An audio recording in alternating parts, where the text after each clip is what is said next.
Now at noon, it is hot outside, but THV11 still needs your help in our cereal drive to feed Arkansas children over the summer months. Plus, the Diamond Hogs are gearing up for another match in Omaha today as they work their way toward the College World Series Finals. We have a preview of tonight's game. It's been a brutal weekend for air travel. Thousands of flights delayed or canceled, what airlines are blaming for the problems, and why those problems could continue throughout the summer. Every year, millions of women suffer in silence from debilitating fibroids. A little later, we'll introduce you to one woman who's trying to change that. But first, let's check in with meteorologist Scott Covert. Yesterday's weather was fantastic, not too hot, lower humidity, and I know we would all love to see more of that. Unfortunately, things are about to get hot yet again. Your forecast for today takes us into the 90s yet again. 94 is our high temperature this afternoon. Lots of sunshine in your forecast for today, which officially is the last day of spring. Kind of funny to think that summer technically starts tomorrow, even though it feels like it's been summer for the last several weeks. Here's a look at your statewide temperatures this afternoon. It's of course 94 in Little Rock. We're going to warm to 95 in Pine Bluff, 93 in Mena, 92 this afternoon in Clinton. Lots of sunshine statewide. You're going to see a breeze pick up out of the southeast between 5 and 10 miles per hour, and that southeast breeze brings more humidity as well as warmer temperatures. We'll continue to see that afternoon high surging this week as the heat wave continues its grip across the state with little to no relief in sight. We'll take a look at your extended forecast, and I'll let you know what days we're going to hit 100 degrees coming up. All right, Scott, thank you. Well, the heat can't stop our chief meteorologist, Tom Brannon, from his mission to raise money and collect breakfast foods for children in Arkansas. Tom is in Saline County now, and Tom, you've been there since, well, hours ago. How's it going? Oh my goodness, Karen, what did Scott do to me here today? I mean, it's hot out here, and if it's going to be even hotter this week for the rest of the week, I don't know if we can go through with this. All right, we're shutting it down. We're done here. Okay, we're not. We're going to stay here. Whoa, my goodness. We've had a really good morning here in Benton. Bryant, the Kroger Marketplace, one of the pantries that's going to benefit from the cereal locally is C. John in Benton. We've got Juanita Hathcott here joining me along with a few of her friends. Apparently nobody is back at the pantry. You're all here with me today. We have a lot of cereal for you. I don't know how many in total terms of total boxes, but it's still a big need for Yes, pantries. yes, absolutely. So tell me about C. John and what's happening there in helping feed families. Well, twice a month we feed 500 to 550 people, and also that includes 350 children. So this cereal will really, really help. Well, I know that you're getting at least 250, 300 boxes. So how long will that go in the pantry? How long does that last? Almost 2 months. Almost 2 months. That's good. Yeah. Because that's what our goal is. We want to make sure that we have enough cereal on hand so that the pantries can hand it out to school-age children that need to get a hold of it. We're going to talk with Susie Everett from Everett. Well, they have all the car dealerships here in Saline County. I can't remember which one, but she got them all. Everett, Susie Everett. We're talking to her in a few minutes. Back into you, Karen. Sounds good, Tom. Thanks.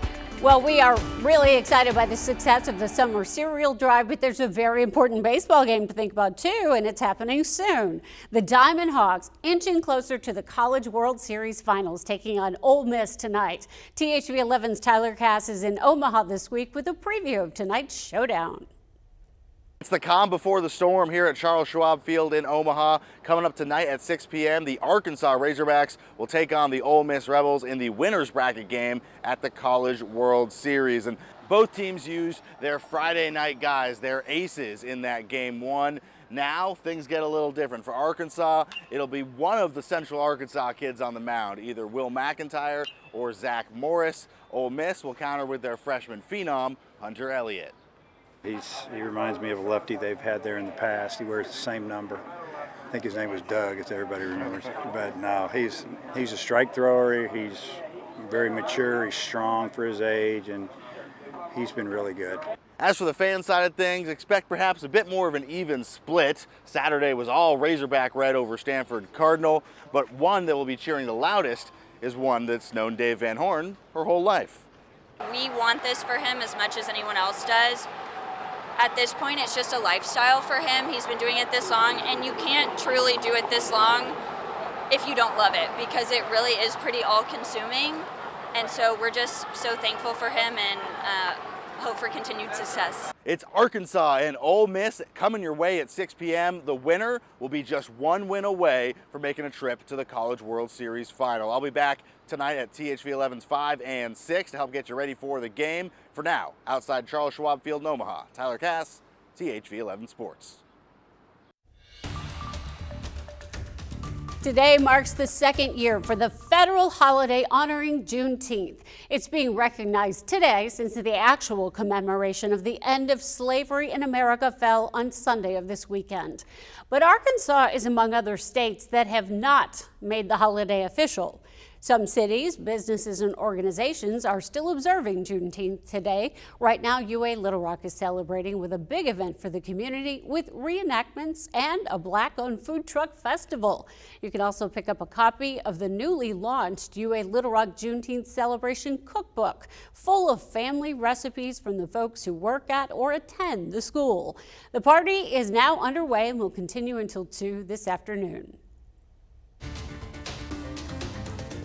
Violent crime is impacting 3 communities this afternoon as authorities in Pulaski County continue investigating several shootings from over the weekend. The latest is the shooting in Little Rock. Officers responded to a report of gunfire near 14th and South Jefferson Street early Sunday morning. They arrived to find a man shot to death. Police are now working to notify the victim's family before his name is released. We're also waiting for word on a possible suspect. Now to North Little Rock, where 2 men are in a hospital suffering from gunshot wounds. Police say that happened early Sunday at an apartment complex off of Highway 161. At last check, both men are in critical but stable condition. And in Jacksonville, authorities are still trying to identify the body of a man found last week. The body was discovered on South 1st Street late Friday night. Investigators are also working to determine whether the man's death is a homicide. Stay with THV 11 and thv-at-noon for the very latest on these investigations. Public hearings by the House Committee investigating the deadly January 6th insurrection at the U.S. Capitol will pick up again tomorrow. The panel is now halfway through its presentation on the attacks that left 5 people dead. Much of the focus lately has been on former President Trump's anger toward Vice President Mike Pence for Pence's refusal to overturn the results of the presidential election. Pence has not yet spoken publicly about the pressure he faced from his commander-in-chief. Rioters came within 40 feet of the vice president as they stormed the Capitol, some calling for his hanging because Pence certified the election results instead of following Trump's request. Some good news for parents this afternoon. Infants, toddlers, and preschoolers can start receiving COVID vaccines this week. The CDC announcing that decision over the weekend. Millions of doses are now being shipped to doctors, hospitals, and community health clinics nationwide. And we'll have more on how health experts and parents here are prepping. That's coming up tonight at 5 and 6. Now to a frustrating situation for thousands and thousands of Americans trying to go on vacation or go home.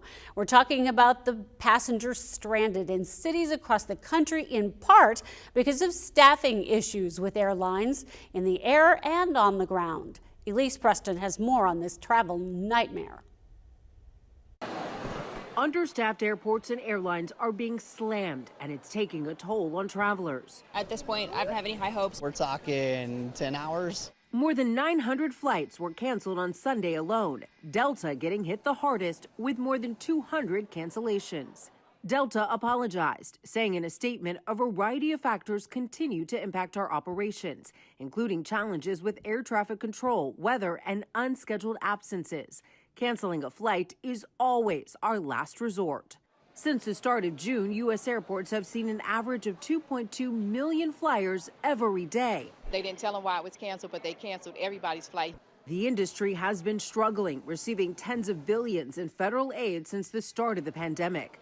Transportation Secretary Pete Buttigieg met with airline executives right before the weekend, telling them to stick to their flight schedules and to hire more customer service agents, giving them until the 4th of July weekend to do better or face potential fines.